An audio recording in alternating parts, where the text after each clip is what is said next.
Hi viewers, welcome to my YouTube channel. ఈ part of the వీడియోలో నేను టీన్ depression గురించి చెప్తున్నాను. టీన్ డిప్రెషన్నే అడాలసెంట్ మేజర్ డిప్రెసివ్ డిజార్డర్ అని కూడా అంటారు. It's a multimodal treatment. Psychotherapy, life style changes, family involvement and sometimes medication కూడా అవసరం అవుతుంది. ఎర్లీగా ట్రీట్ చేయడం వల్ల టీన్స్లో, ఎర్లీ టీన్స్లో, లేట్ టీన్స్లో స్కూల్ పర్ఫార్మెన్స్ పెరుగుద్ది, రిలేషన్షిప్ మేనేజ్మెంట్ పెరుగుద్ది, and we can reduce the suicide risk also. Initial assessment. How to initially assess a teen before treatment. Treatment అవ్వకముందు కొన్ని డయాగ్నోస్టిక్ క్రైటీరియా ఉంటాయి. ఒక 2 weeks వాళ్ళకి సిమ్టమ్స్ ఉన్నాయా లేదా చూసుకోవాలన్నమాట. Lasting more than 2 weeks or equal to 2 weeks. 2 వారాల పాటు పర్సిస్టెంట్ సాడ్నెస్ ఆర్ ఇరిటబిలిటీ ఉన్నా, లేకపోతే lack of interest in anything, ఏ పనిలోని ఇంట్రెస్ట్ చూపించకపోతున్నా, నిద్ర పట్టకపోతున్నా, నిద్ర ఎక్కువ పోతున్నా, లేకపోతే అప్పుడప్పుడు నిద్రపోతున్నా, ఖాళీ సమయాల్లో నిద్రపోతున్నా, అపిటైట్ ఆర్ వెయిట్ చేంజ్, ఏమీ తినకపోయినా విపరీతంగా తింటున్నా, sudden gain in weight, sudden loss in weight, or weight disturbances or weight changes, fatigue, body pains వస్తున్నాయి, నీరసంగా ఉంటుంది, ఏమీ చేయాలనిపించట్లేదు, పూర్ కాన్సన్ట్రేషన్. ఇంతకుముందు చాలా బాగా చదివేవారు, 70% మార్క్స్ వచ్చేవి, ఇప్పుడు 50% మార్క్సే వస్తున్నాయి. ఫీలింగ్స్ ఆఫ్ వర్త్లెస్నెస్, ఏమీ చేయలేను అనే ఫీలింగ్ వస్తుందని చెప్పడం, అలాంటివి ఏమైనా నోటీస్ చేసినా, అండ్ సూసైడల్ థాట్స్, సూసైడ్ చేసుకోవాలని అనిపిస్తున్నా. సో ఈ సిమ్టమ్స్ అన్నీ కూడా టీన్స్లో ఉంటే కనుక టీన్ డిప్రెషన్ కింద మనం కన్సిడర్ చేసుకోవచ్చు. Severity classification. ఇందులో 3 types ఆఫ్ సివియరిటీ ఉంటాయి అన్నమాట. Mild severity, moderate severity, severe అనమాట. మైల్డ్ ఇన్ సివియరిటీ అయితే కొన్ని సిమ్టమ్సే ఉంటాయి. మినిమల్ ఫంక్షనల్ ఇంపైర్మెంట్, అంటే వాళ్ళ స్కూల్లో పర్ఫార్మెన్స్ బాగానే ఉంటుంది, పెద్దగా డిఫరెన్స్ ఉండదు. సో ఈ మైల్డ్ని మనం ఎర్లీగా డిటెక్ట్ చేస్తే అప్పుడు మోడరేట్ సివియర్ డిప్రెషన్లోకి వెళ్లకుండా ఉంటారు. ఎప్పుడైతే మైల్డ్ని మనం కన్సిడర్ చేయలేకపోతామో వాళ్ళు మోడరేట్ స్టేజ్లోకి, సివియర్ స్టేజ్ ఆఫ్ డిప్రెషన్లోకి వెళ్ళిపోతారు. Next moderate. School or social లైఫ్లో వాళ్ళు సరిగ్గా ఉండరు, ఫ్రెండ్స్తో సరిగ్గా ఉండరు, అండ్ స్కూల్ లైఫ్లో కూడా సరిగ్గా చదువుకోరు. సో అలాంటివి అనమాట. సివియర్ అంటే మేజర్ ఇంపైర్మెంట్, ఇంక వాళ్ళు చేసే పనులు అన్నీ తగ్గిపోతాయి. వాళ్ళు స్కూల్ బుక్స్ని సరిగ్గా మెయింటైన్ చేయరు, నోట్స్ సరిగ్గా రాయరు, క్లాసెస్ సరిగ్గా వినరు, కొంతమంది స్కూల్ని బంక్ చేసి అటు ఇటు వెళ్ళిపోతూ ఉంటారు, సూసైడల్ థాట్స్ ఉంటాయి, and psychotic features, sudden aggression ఉంటుంది, సడన్ డల్నెస్ ఉంటుంది. ఈ టీన్ డిప్రెషన్ని కనుక్కోవడానికి కొన్ని స్క్రీనింగ్ టూల్స్ ఉంటాయి అన్నమాట. PHQA అంటారు, patient health questionnaire in adolescence. CDI అంటారు, children's depression inventory. Beck depression inventory. ఈ స్క్రీనింగ్ టూల్స్ ద్వారా మన సైకియాట్రిస్ట్ కానీ సైకాలజిస్ట్ కానీ మనకి టీన్ డిప్రెషన్ని ఎవాల్యుయేట్ చేసి దానికి ఒక స్కేలింగ్ ఇస్తారు. Mild depression, moderate depression, severe depression. Risk assessment. అసలు ముందు మనం ఏమి అసెస్ చేయాలి? Always assess. As a parent మీరు చూసుకోవాల్సింది ఏంటి? సూసైడ్ రిస్క్ ఉందా, లేకపోతే ఎంతవరకు సూసైడ్ హామ్ చేసుకునే తను సెల్ఫ్ హామ్ చేసుకునే క్యాపబిలిటీ ఎంతవరకు మన చైల్డ్కి ఉంది, మన చైల్డ్ సూసైడ్ చేసుకునే రిస్క్ ఎంతవరకు ఉంది. సబ్స్టెన్స్ యూస్, ఏమన్నా ఇలిసిట్ డ్రగ్ యూస్, ఏదైనా కొకైన్, హెరాయిన్, లేకపోతే వేరే ఇలిసిట్ డ్రగ్ యూస్ ఏమన్నా ఉందా, బుల్లింగ్ చేస్తున్నాడా, ఎవరితోనో గొడవలు పడుతున్నాడా, ఫ్యామిలీలో ఎవరితోనో గొడవలు పడుతున్నాడా, అగ్రెషన్ ఏమన్నా ఉందా, సడన్ సాడ్నెస్ ఉందా, ఇవన్నీ చూసుకొని రిస్క్ని మనం అసెస్ చేసుకోవాలి. ఒకవేళ సూసైడ్కి ప్లాన్ చేసుకున్నా, సెల్ఫ్ హార్మ్ చేసుకున్నా, లేకపోతే సైకోటిక్ ఫీచర్స్ ఉన్నా, లేదా సివియర్ డిప్రెషన్ ఉందన్నా, అసలు మైల్డ్ డిప్రెషన్ ఉందన్నా సరే మనం అర్జెంటుగా సైకియాట్రిస్ట్కి, సైకాలజిస్ట్కి చూపించుకోవాలి. ఎందుకు? కౌన్సిలింగ్ ఎర్లీగా చేయించుకుంటే అది స్టేజెస్ ఆఫ్ డిప్రెషన్లోకి వెళ్ళదు. లేట్ స్టేజెస్ ఆఫ్ డిప్రెషన్లోకి వెళ్తే ట్రీట్మెంట్ చాలా కష్టం అవుతుంది. ఎర్లీ స్టేజెస్ ఆఫ్ డిప్రెషన్లో ట్రీట్ చేయడం చాలా ఈజీ. ఫస్ట్ లైన్ ట్రీట్మెంట్ ఏంటి? Psychotherapy is the first line for mild to moderate depression.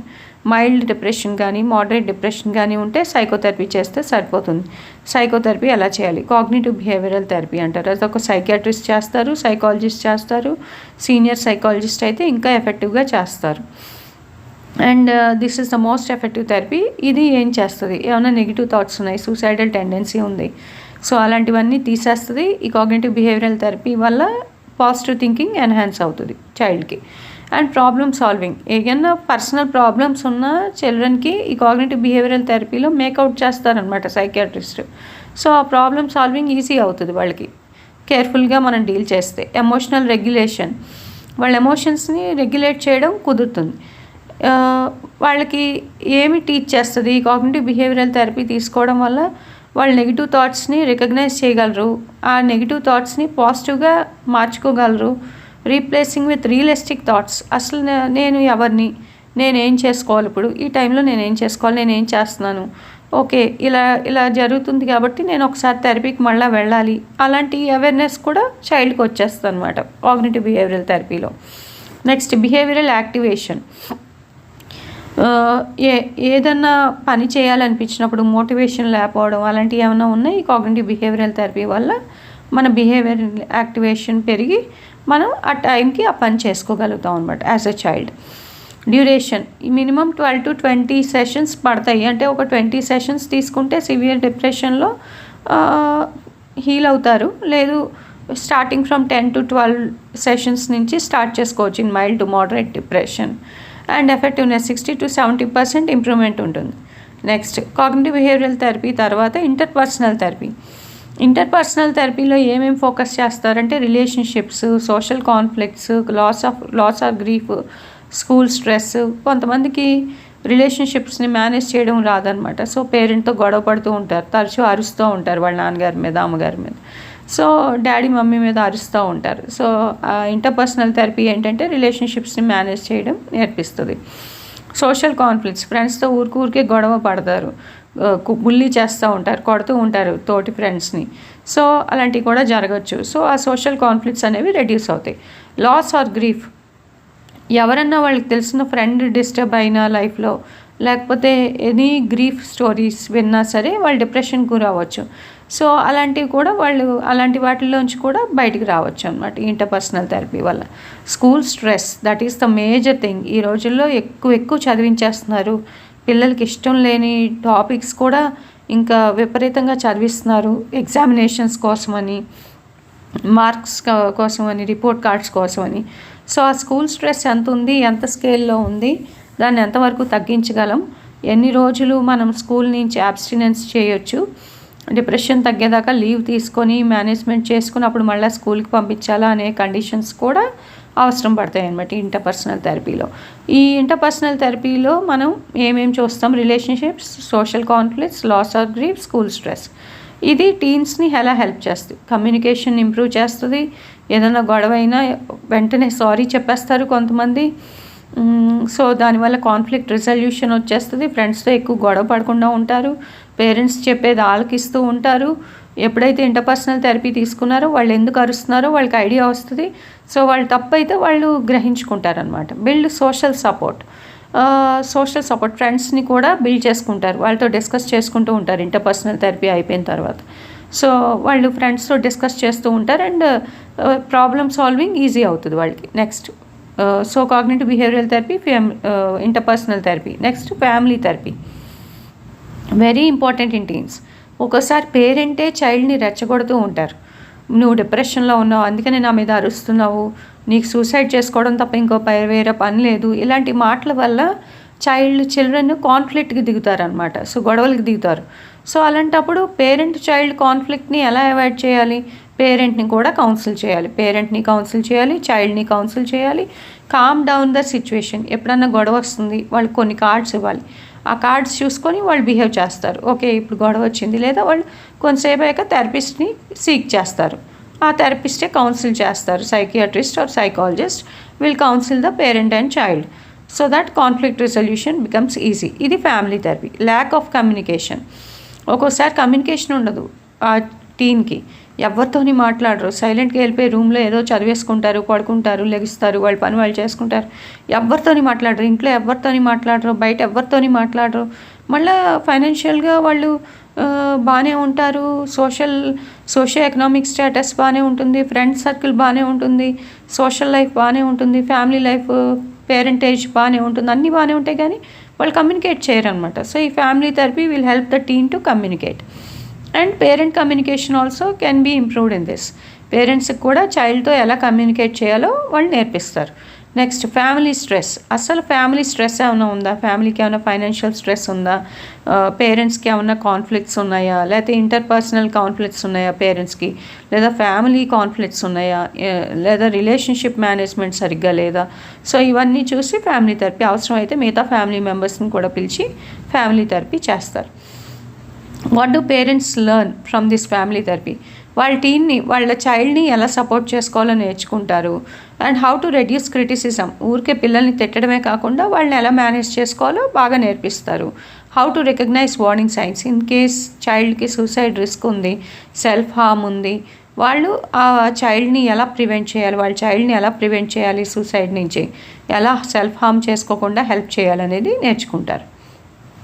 So these are the 3 అనమాట: cognitive behavioural therapy, interpersonal therapy and family therapy. ఇది psychotherapy. Next lifestyle treatment. Lifestyle changes ఏమేమి చేసుకుంటే teen mild depression నుంచి moderate depression నుంచి severe డిప్రెషన్లోకి వెళ్ళరు, లేదా severe డిప్రెషన్లో ఉంటే అది కొంచెం ఎర్లీగా హీల్ అయ్యేటట్టు ఎలా చేసుకోవాలి త్రూ లైఫ్ స్టైల్ చేంజెస్ ఏమేమి చేసుకోవాలి. Exercise 30 to 45 minutes daily exercise అవసరం, బ్రిస్క్ వాకింగ్ అవసరం, అండ్ స్విమ్మింగ్ చేయొచ్చు, సైక్లింగ్ చేయొచ్చు. So daily 30 to 45 minutes walk చేయమనాలి. వాళ్ళకి కావాల్సిన యాక్సెసరీస్ కొని పెట్టగలాలి.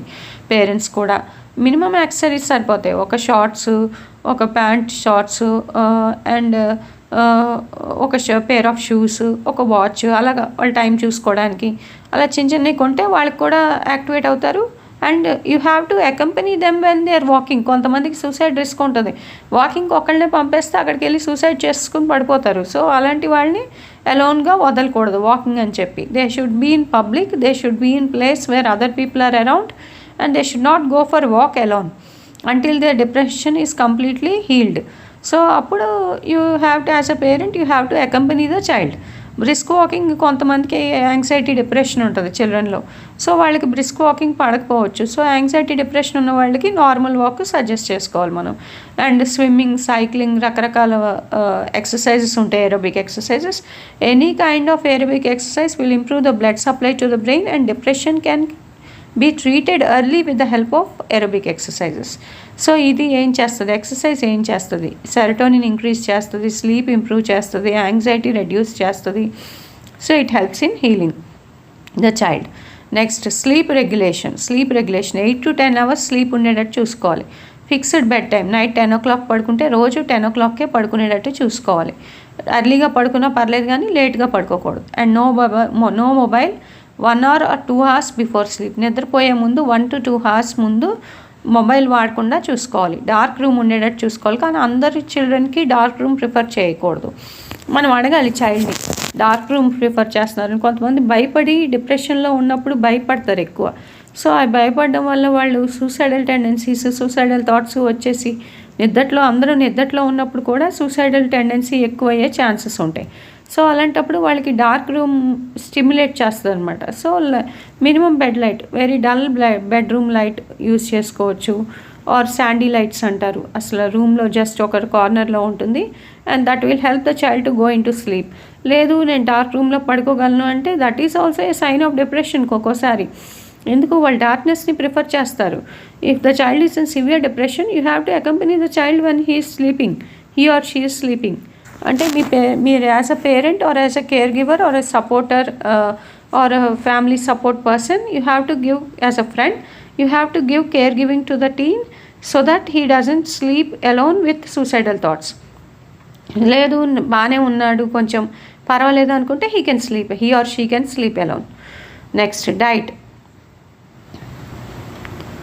డైట్కి వచ్చేసి రికమెండెడ్ ఫుడ్స్ ఏంటంటే fruits, vegetables, whole grains, nuts, fish, అన్నీ all kinds of vegetables, all kinds of fruits, all kinds of whole grains, nuts, fish అన్నీ ఇంక్లూడ్ చేసుకోవచ్చు. ఇంపార్టెంట్ న్యూట్రియంట్స్ ఏంటంటే omega 3, vitamin D, iron, zinc ఉండేటట్టు చూసుకోవాలి. ఏం foods avoid చేయాలి, junk ఫుడ్ని avoid చేయాలి, షుగరీ డ్రింక్స్ అవాయిడ్ చేయాలి. లేదు teen too much dependent on junk food, once in 15 days allow him to eat 1 kind of junk food and 1 sugary drink, not 2 at a time. ఒక 15 daysకి ఒకసారి junk food ఇవ్వండి.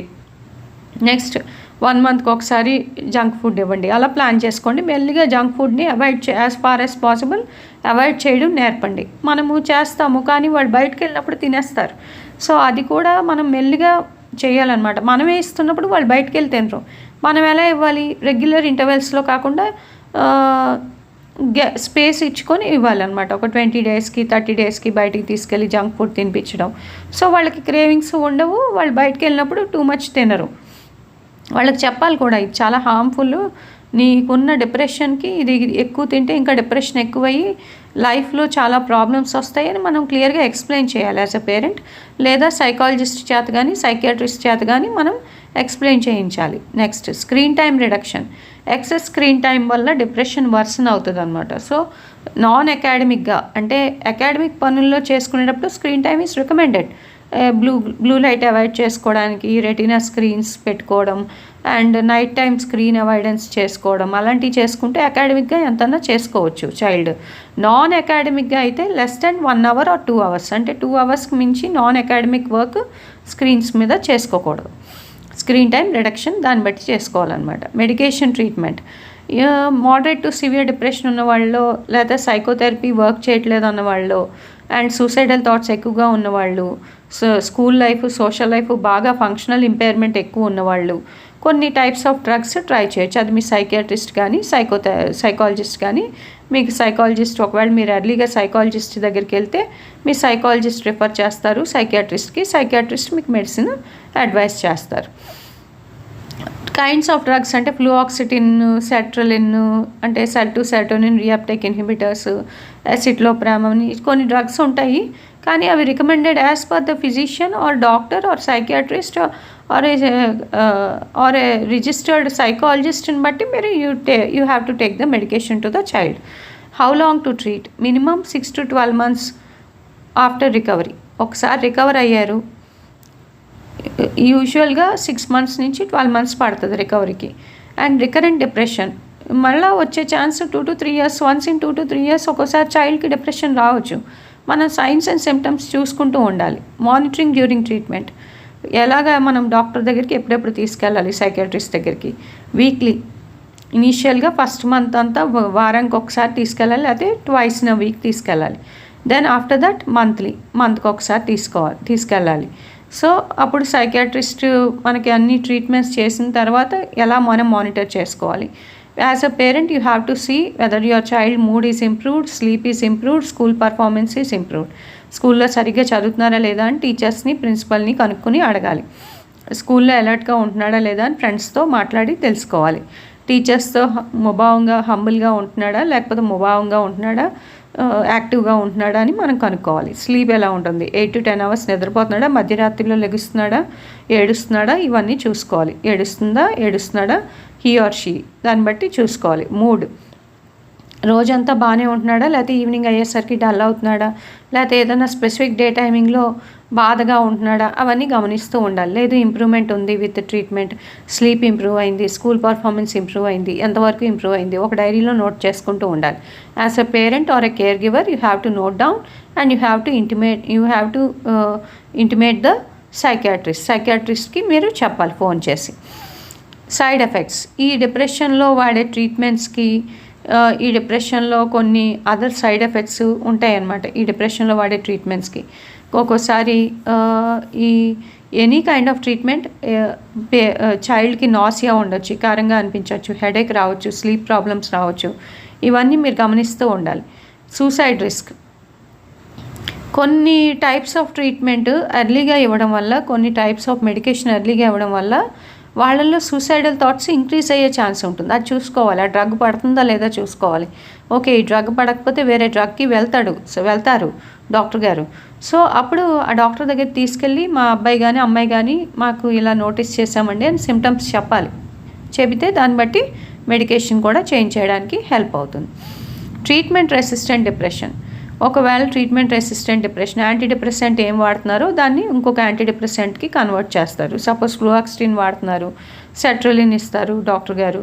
లేదు అసలు psychotherapy, all types of psychotherapy include చేస్తారు. So మైల్డ్గా ఉన్నా సరే అది పెరుగుతుంది, ట్రీట్మెంట్ రెసిస్టెంట్ డిప్రెషన్ ఉంది అన్నప్పుడు ఏ టైప్ ఆఫ్ డ్రగ్ వాడాలి, ఏ టైప్ ఆఫ్ సైకోథెరపీ తీసుకోవాలి, ఏ టైప్ ఆఫ్ ఇంటర్పర్సనల్ థెరపీయా, ఫ్యామిలీ థెరపీయా, లేకపోతే కాగ్నిటివ్ బిహేవియరల్ థెరపీయా, ఎంతవరకు ఎన్ని సెషన్స్ తీసుకోవాలి అన్నీ కూడా సైకియాట్రిస్టే డిసైడ్ చేస్తారు. ట్రీట్మెంట్ పార్ట్ వరకు ఎవరు అలా ఓన్గా ఎవరి మట్టుకి వాళ్ళు డెసిషన్స్ తీసుకోకూడదు. ఎందుకంటే mild, moderate, severe 3 stages of డిప్రెషన్లో severe depression is very hard to treat. It takes years together. ఎర్లీగా చైల్డ్ని మనం డయాగ్నోస్ చేసి మైల్డ్, మోడరేట్లో స్టేజ్లో ఉన్నప్పుడు, డిప్రెషన్ స్టేజ్లో ఉన్నప్పుడు మనం డయాగ్నోస్ చేసుకొని ఎర్లీగా సైకియాట్రిస్ట్ కానీ, సైకాలజిస్ట్ కానీ, ఫిజిషియన్కి కానీ చూపించుకుని కౌన్సిలింగ్ చేయించుకున్నామంటే సివియర్ స్టేజెస్ ఆఫ్ డిప్రెషన్లోకి వెళ్లకుండా ఉంటారు. Child classical life, functional life అనమాట, ఆ సోషల్ లైఫ్ అంతా ఇంపేర్ అవ్వకుండా, స్కూల్ పర్ఫార్మెన్స్, కాలేజ్ పర్ఫార్మెన్స్ అంతా ప్రాబ్లం అవ్వకుండా ఉంటుంది. Next, severe depression treatment required if ఒకవేళ సివియర్ డిప్రెషన్ ట్రీట్మెంట్ ఎప్పుడెప్పుడు అవసరం, సూసైడ్ రిస్క్ ఉన్నా, సైకోసిస్ ఉన్నా, ఏమీ తినట్లేదు, తాగట్లేదన్నా, లేదా బింజ్ ఈటింగ్ చేస్తున్నా, సివియర్ ఫంక్షనల్ ఇంపైర్మెంట్, స్కూల్కి వెళ్ళని బాగా గొడవ చేస్తున్నా, ఇవన్నీ stages of severe depression. So treatment, severe functional impairment అంటే స్కూల్కి వెళ్ళకపోవడమే కాదు, వాళ్ళు స్నానం కూడా చేయరు, నిద్ర కూడా పోరు, ఇంకా అలా కూర్చుంటారనమాట ఒక మూలన. అలా చాలా స్టేజెస్ ఆఫ్ సివియర్ డిప్రెషన్లో ఒక దగ్గర కూర్చుని ఉండిపోతారు సాడ్గా. సో అలాంటి స్టేజెస్లో కూడా మనం అది సివియర్ ఫంక్షనల్ ఇంపైర్మెంట్ అంటాం. ట్రీట్మెంట్, హాస్పిటల్ అడ్మిషన్ అవసరం అయితే చేయాలి. మెడికేషన్ ఎంతవరకు అవసరమో అంతవరకు డాక్టర్ గారు ఇస్తారు, దాన్ని బట్టి ట్రీట్ చేసే డాక్టర్ని బట్టి మనం ఫాలో అవ్వాలి. ఇంటెన్సివ్ థెరపీ అవసరం అయితే తీసుకోవాలి. ఎమర్జెన్సీ ట్రీట్మెంట్, ఒకవేళ సూసైడ్ అటెంప్ట్ చేసిన చైల్డ్, సెల్ఫ్ హార్మ్ చేసుకున్న, సైకోసిస్ స్టేజ్లో ఉన్న వెంటనే మనం హాస్పిటలైజ్ చేసుకోవాలి చైల్డ్ని, ఇంట్లో మాత్రం మేనేజ్ చేయకూడదు. Advanced treatments, some kinds of severe depression లేదు సూసైడల్ రిస్క్, ట్రీట్మెంట్ రెసిస్టెన్స్ ఉన్న వాళ్ళలో కొన్నిసార్లు సైకియాట్రిస్ట్ ఎలక్ట్రోకన్వల్సివ్ థెరపీ అని, ఈసీటీ అని, షాక్ థెరపీ ఇస్తారు. కానీ అది ఎన్ని సెషన్స్ ఇస్తారు, ఎంతవరకు ఇవ్వాలి అనేది సైకియాట్రిస్ట్ని బట్టి ఉంటుంది. ఒకసారి చైల్డ్ చాలా అగ్రెషన్లో ఉంటారు, they need an ECT. So అప్పుడు మేబీ కొంచెం సెడేషన్ ఇచ్చి కూడా చేయొచ్చు. కానీ అది ఎంతవరకు యూస్ చేయాలి ఈసీటీ అనేది, ఏ చైల్డ్లో యూస్ చేయాలనేది ఆ సైకియాట్రిస్ట్ని బట్టి, కన్సల్టెంట్ సైకియాట్రిస్ట్ని బట్టే మనం ప్లాన్ చేసుకోవాలి. మనం ఓన్గా లోకల్ థెరపీస్ ఇప్పించకూడదు. చిల్డ్రన్ లైఫ్తో మనం గేమ్స్ ఆడకూడదు. As a parent you have to consult a psychiatrist, that is a must in severe depression. Mild to moderate physician వరకు ట్రీట్ చేయించుకోవచ్చు. బాగుంటున్నారు అంటే పర్వాలేదు, 1 or 2 కౌన్సిలింగ్స్ ఫ్రమ్ సైకియాట్రిస్ట్ తీసుకుంటే సరిపోద్ది. కొంతమందికి సోషల్ స్టిగ్మా ఉంటుంది, సైకియాట్రిస్ట్ అంటే పెద్ద భూతంలాగా, చదువు అంటే పెద్ద భూతంలాగా అనిపిస్తుంది. ఇంకా సైకియాట్రిస్ట్ అంటే అమ్మో నలుగురు చెప్పేసుకుంటారు, మా పిల్లోడికి పిచ్చని, మా పిల్లకి పిచ్చని. అలా ఏం కాదండి, శుభ్రంగా సైకియాట్రిస్ట్ దగ్గర 1 or 2 కౌన్సిలింగ్స్ తీసుకోవచ్చు. If you feel that public should not know, ఎవరికి రివీల్ చేయకండి, only to the teacher and ప్రిన్సిపల్కి ఒక లెటర్ పెట్టుకోండి, నా చైల్డ్ డిప్రెషన్లో ఉన్నారు, నేను ట్రీట్మెంట్ తీసుకుంటున్నాను, అందుకని లీవ్లో ఉంటున్నారు నా child, he or she needs treatment from a psychiatrist, please don't reveal it అని లెటర్ పెట్టుకోండి. టీచర్స్ కూడా they will be calm with the child. So అలాగా మనం ట్రీట్ చేసుకోవచ్చు. స్కూల్ బేస్డ్ సపోర్ట్, టీచర్స్తో, ప్రిన్సిపల్ ఆఫ్ ద స్కూల్తో డిస్కస్ చేయండి, కొంచెం వర్క్లోడ్ రెడ్యూస్ చేయమనండి, ఫ్లెక్సిబుల్ డెడ్ లైన్స్ ఇవ్వమనండి. ఎప్పుడైతే మనం చైల్డ్ని, హీ ఆర్ షీ తన్ని కానీ మనం చైల్డ్ని మనం ఎప్పుడైతే మనం థెరపీకి తీసుకెళ్తున్నామో అప్పుడు కొంచెం ఫ్లెక్సిబుల్ డెడ్ లైన్స్, ఆ రోజు స్కూల్ లీవ్ ఇవ్వమండం, లేకపోతే కొన్ని అవర్స్ స్కిప్ చేసేయమండం, అది చైల్డ్కి ఇంకా హెల్ప్ అవుతుంది కూడా. స్కూల్ టైమింగ్స్లో మనం థెరపీకి తీసుకెళ్తే అమ్మయ్య ఈరోజు స్కూల్ స్కిప్ చేయొచ్చు అని థెరపీని ఇంకా ఇష్టపడతారు.